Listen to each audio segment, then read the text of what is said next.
नमस्कार, मी अतुल कुलकर्णी एक वेगळा विषय घेऊन आपल्यासमोर आलो आहे। विषय आहे कोरोनावरच्या रेमडेसिवीर या औषधाचा। कोरोनामुळे देशात आणीबाणीची स्थिती निर्माण झालेली असताना केंद्र सरकारने रेमडेसिवीर या औषधाच्या विषयी जी काही ठाम भूमिका घ्यायला पाहिजे ती ठाम भूमिका घेताना केंद्र सरकार दिसत नाही। आणि त्यामुळे झालंय असं की भारतातल्या 4 बड्या कंपन्या या औषधाची निर्मिती करण्यासाठी तयार असताना त्यांना परवानगी दिली जात नाही। याची उपयुक्तता पटलेली आहे आणि आम्हाला हे औषध कुठेच मिळत नाहीये, त्यामुळे नाईलाजाने आता आम्ही हे औषध बाहेरून मागवतोय असं सार्वजनिक आरोग्य मंत्री राजेश टोपे यांनी लोकमतला बोलताना सांगितलेलं आहे। भारतात drug controller general of India यांनी रेमडेसिवीर हे वापरता येईल अशी परवानगी दिली। 2 जूनला केंद्र सरकारची जी पत्रकार परिषद दिल्लीत झाली त्या पत्रकार परिषदेत देखील हे सांगण्यात आलं की अत्यंत अपवादात्मक परिस्थितीमध्ये हे औषध वापरायला आम्ही परवानगी दिलेली आहे। आता हे औषध कुठेच मिळत नाही आहे असं आहे तरी देखील, आणि केंद्र देखील याच्याविषयी कुठला निर्णय घेत नाही आहे, त्यामुळे आम्ही जास्त काळ प्रतीक्षा करू शकत नाही। त्यामुळे आम्हाला तातडीने हे औषध घेण्याची गरज आहे असं राज्य सरकारची याबाबतची भूमिका आहे। आपल्याकडे हे औषध मुंबईमध्ये काही VVIP लोकांना दिलं गेलं। अर्थात हे औषध देताना त्यांची पूर्वपरवानगी घ्यावी लागते वगैरे, ते पुढे सांगेन आपल्याला। पण ह्या VVIP लोकांना जेव्हा हे औषध दिलं गेलं तर मग राजेश टोपेंचं म्हणणं असं आहे की जर VIP लोकांना हे औषध आपण देतोय तर गोरगरिबांना देखील हे औषध दिलं पाहिजे। थोडं महाग आहे औषध पण ते दिलं पाहिजे असं म्हणून महाराष्ट्र शासनाने याच्या 10,000 बाटल्या मागवायचा निर्णय घेतलेला आहे। आता हे औषध शोधलं कोणी, तर हे औषध अमेरिकेतल्या जिलाद सायन्सेस नावाच्या कंपनीने शोधलं। बर्ड फ्लूची जेव्हा साथ आली जगात त्यावेळी त्याच्यावरचं टॅमीफ्लू नावाचं औषध देखील याच कंपनीने शोधलेलं आहे। याच कंपनीने आता कोरोनावरचं रेमडेसिवीर हे औषध शोधून काढलेलं आहे। आता हे औषध कोरोनावर लागू होतं की नाही यावरून अमेरिकेमध्ये वाद सुरू आहेत आणि वर्ल्ड हेल्थ ऑर्गनायझेशन जागतिक आरोग्य संघटना देखील याच्याविषयी काही वेगळी मतं मांडताना दिसते। तरी देखील अमेरिकेचे अध्यक्ष डोनाल्ड ट्रम्प यांनी ठाम भूमिका घेतली आणि त्यांनी स्पष्ट केलं की आणीबाणीची परिस्थिती आहे आणि हे औषध मी माझ्या देशातल्या लोकांना देणार, आणि त्यांनी तो निर्णय तसा घेतला। आता हे औषध भारतात बनवण्यासाठी कोण कोण तयार आहे, तर भारतात सिप्ला, ज्युबिलंट लाईफ सायन्सेस, हैदराबादची हेटेरो ड्रग्ज नावाची एक कंपनी आहे आणि मायलॅन नावाची एक कंपनी। ही मायलॅन कंपनी बेसिकली अमेरिकेतली कंपनी होती जिने आता भारतात स्वतःचं उत्पादन सुरू केलेलं आहे। या 4 कंपन्यांना परवानगी देण्यात आलेली आहे। त्यातली हैदराबादची हेटेरो ड्रग्ज ही कंपनी आहे, ही जेनेरिक औषधं बनवण्यामध्ये पुढाकार घेणारी आहे। आता भारतातल्या ह्या 4 कंपन्या तयार आहेत।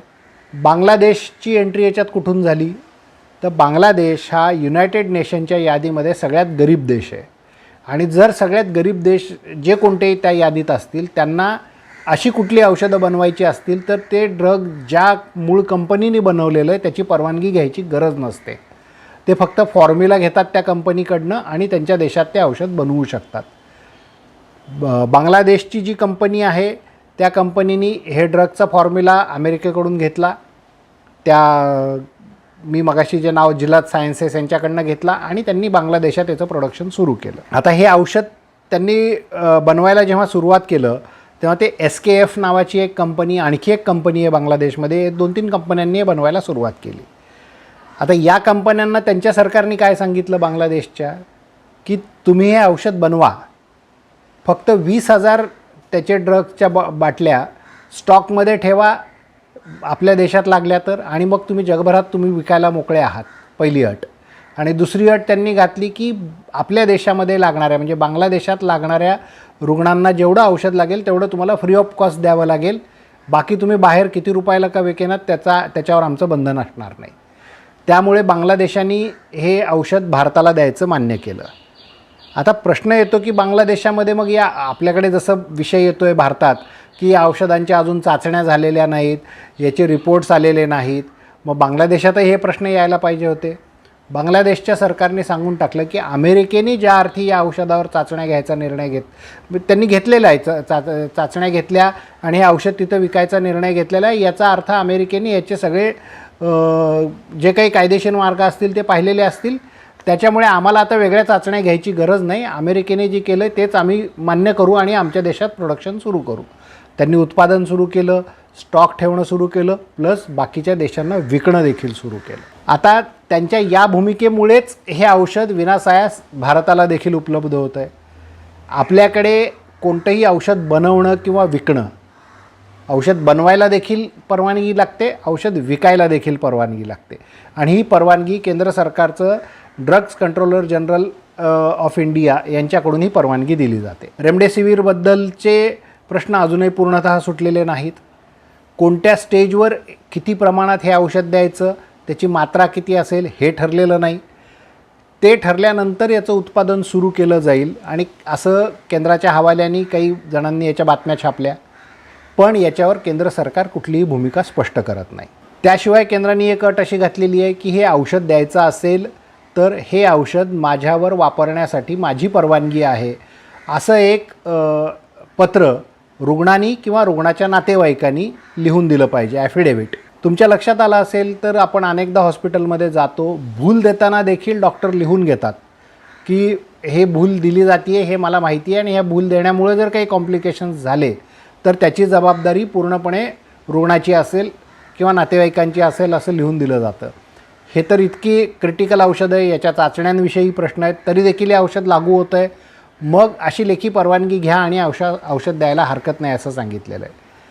मुंबईमध्ये 2 ख्यातनाम डॉक्टरांनी हे औषध प्रिस्क्राईब केलं आणि रुग्णांना दिलं. हे रुग्णांना कोणत्या दिलं त्यांनी, त्याची नावं आपल्याकडे आहेत, पण नावं जाहीर करू नयेत. ते प्रिस्क्रिप्शन देखील लोकमतजवळ आहेत. पण अशी औषधं देत असताना ती अट आहे त्यामध्ये, पण मग केंद्र सरकार गप्प का बसतं आहे? केंद्र सरकारने हो किंवा नाही काहीतरी निर्णय घेतला पाहिजे ना याच्यावरचा. त्यांनी हे औषध एकतर महाराष्ट्र आणि त्यातून मग बांगलादेशाची एंट्री झाली आणि बांगलादेशाने हे औषध महाराष्ट्राला द्यायचं कबूल केलं. केंद्र सरकार बांगलादेश सरकारने महाराष्ट्राला एक मेल पाठवला. आपले आरोग्यमंत्री राजेश टोपे यांनी 2 दिवसापूर्वी शनिवारी याच्यावर निर्णय घेतला की आम्ही हे औषध विकत देतो आहे म्हणून. त्यानंतर हे औषध विकत घ्यायची जी काही प्रक्रिया आहे ती आपल्याकडे पूर्ण झाली. हा व्हिडिओ बनवत असताना सोमवारी दुपारी मी परत राजेश टोपे यांच्याशी बोललो. ते म्हणाले की या औषध विकत घेण्याची प्रक्रिया पूर्ण झालेली आहे, मुख्य सचिवांची सही झालेली आहे आणि DMER म्हणजे मेडिकल एज्युकेशन डिपार्टमेंट हे औषध विकत घेण्याची पुढची प्रक्रिया पूर्ण करेल. हे औषध बांगलादेशची ती कंपनी आपल्याला 12,000 रुपयाला द्यायला तयार आहे एक औषध. राजेश टोपेंनी हे देखील स्पष्ट केलं की औषध थोडं महागडं आहे पण ते देणं गरजेचं आहे. आपल्याकडे एक मध्यंतरी मुख्यमंत्री उद्धव ठाकरे यांनी एक टास्क फोर्स स्थापन केलेला आहे. वेगवेगळे तज्ज्ञ डॉक्टरांना एकत्र आणून त्यांनी टास्क फोर्स स्थापन केला. त्या टास्क फोर्सचे प्रमुख जे आहेत ते डॉक्टर संजय ओक म्हणून आहेत. डॉक्टर संजय ओक यांनी देखील रेमडेसिवीर औषध घेतलं पाहिजे आणि त्याची गरज आहे असं सगळ्या पातळ्यांवर लेखी कळवलेलं आहे. आणि महाराष्ट्र शासनाने यासाठीचा पैसा देखील हा CSR फंडामधून वापरला जाणार आहे हे देखील आरोग्यमंत्र्यांनी जाहीर केलेलं आहे आणि त्याला त्यांनी मंजुरी देखील दिलेली आहे.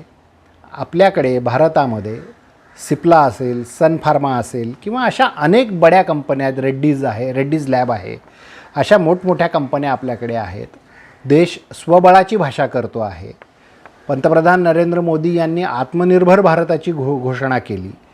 असं असताना देखील आपल्याच देशात 4 बड्या कंपन्या हे औषध बनवायला तयार असताना आपण त्यांना आत्मनिर्भर होऊ देत नाही आणि आपण ज्या बांगलादेशाला अनेक वेळा भारताने आर्थिक मदत केली त्याच बांगलादेशाकडून भारताला हे औषध विकत घेण्याची पाळी येते आहे. मग ही कसली आत्मनिर्भरता आहे? हा एक मोठा प्रश्न या निमित्ताने समोर आलेला आहे.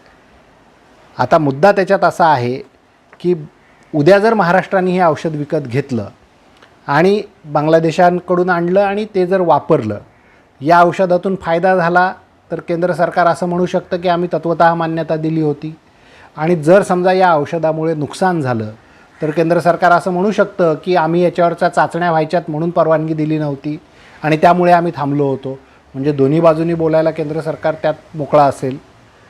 मुद्दा यात असा आहे की अशी बोटचेपेपणाची भूमिका घेण्याची ही वेळ आहे का? अमेरिकेच्या अध्यक्षांनी ज्या पद्धतीने ठाम भूमिका घेतली की देशात आणीबाणीची परिस्थिती आहे, आमच्या रुग्णांना या औषधाची गरज आहे, याचा फायदा होतो हे लक्षात आलेलं आहे, त्यामुळे आम्ही हे औषध देतो आहे. औषध चूक की बरोबर हा आणखी वेगळा विषय आहे, वेगळ्या वादाचा विषय आहे.